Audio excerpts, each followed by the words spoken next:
کسی گاؤں میں ایک عورت رہتی تھی۔ اس کا نام ریشم تھا۔ ریشم کو کہیں سے گرے ہوئے 100 روپے ملے۔ اس نے کبھی پہلے 100 کا نوٹ نہیں دیکھا تھا۔ روپے پا کر پہلے تو وہ بہت خوش ہوئی، لیکن یہ خیال ستانے لگا کہ اس دولت کو میں رکھوں گی کہاں؟ اسے کسی ایسی جگہ چھپانا چاہیے جہاں کسی کی بھی نظر نہ پڑے، نہیں تو کوئی چرا لے گا۔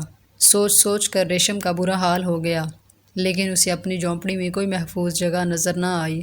آخرکار اسے ایک ترکیب سوجھی، کیوں نہ جھونپڑی کی دیوار میں سوراخ کر کے اس میں 100 روپے رکھ دوں اور پھر اوپر سے مٹی لگا کر بند کر دوں۔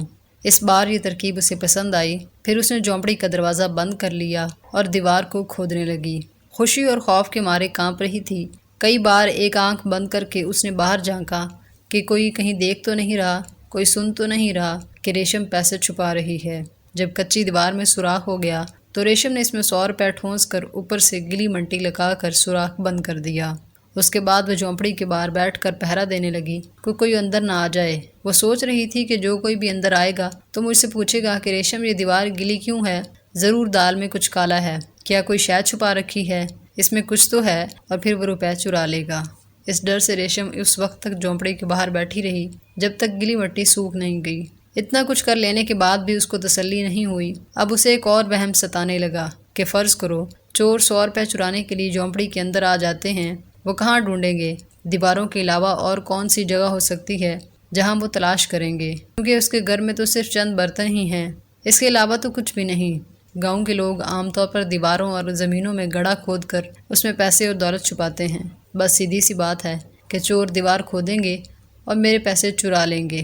یہ خیال آتے ہی ریشم کے پسینے چھوٹ گئے۔ اب کیا کرے اور کیا نہ کرے؟ ریشم نے بہت سوچا، بہت دماغ مارا۔ اب کی بار جو ترکیب ذہن میں آئی تو وہ خوشی سے اچھل پڑی۔ باغی باغی پڑوسی کے گھر گئی اور اس سے بولی کہ مجھے ایک کاغذ پر لکھ دو کہ یہاں کوئی دولت نہیں ہے۔ پھر پڑوسی نے کاغذ پر یہ جملہ لکھ کر اسے دے دیا۔ پھر وہ جلدی سے گھر آئی اور اس کاغذ کو عین اس جگہ پر جہاں اس نے 100 روپے کا نوٹ چھپایا تھا وہاں چپکا دیا۔ کاغذ پر لکھا تھا، یہاں کوئی دولت نہیں ہے۔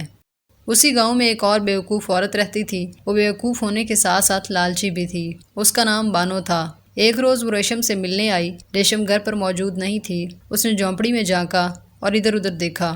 اچانک اس کی نظر دیوار پر چپکے کاغذ پر پڑی جس پر لکھا تھا، یہاں کوئی دولت نہیں ہے۔ وہ تھوڑا بہت لکھنا پڑھنا جانتی تھی۔ یہ جملہ پڑھ کر وہ تھوڑا حیران اور پریشان ہوئی۔ سوچنے لگی کہ بھلا ریشم نے یہ بیوقوفی کی بات کیوں لکھی ہے؟ اس کے پاس دولت کہاں سے آئی جو کہ دیوار میں چھپائے گی؟ مگر نہیں، اس نے یہ لکھا کیوں ہے؟ ضرور کوئی نہ کوئی بات ہے۔ اس نے دیوار کے عین اسی جگہ جہاں کاغذ چپکا تھا کھود ڈالی۔ اسے وہاں سے 100 کا نوٹ ملا۔ وہ 100 کا نوٹ لے کر فوراً وہاں سے بھاگ گئی۔ 100 روپے کا نوٹ چرا کر بانو بہت خوش تھی۔ مارے خوشی کے اس کی سمجھ میں کچھ نہیں آ رہا تھا کہ وہ کیا کرے۔ وہ 100 روپے کو خرچنے کی ترکیبیں سوچ رہی تھی کہ اچانک اس کو ڈر محسوس ہونے لگا کہ اگر کسی کو پتہ چل گیا تو وہ مجھے پولیس کے حوالے کر دے گا، مجھ سے چکی پسوائی جائے گی اور بہت سے کام کروائے جائیں گے۔ میں تو تھک کر بیمار ہو جاؤں گی اور پھر مر جاؤں گی۔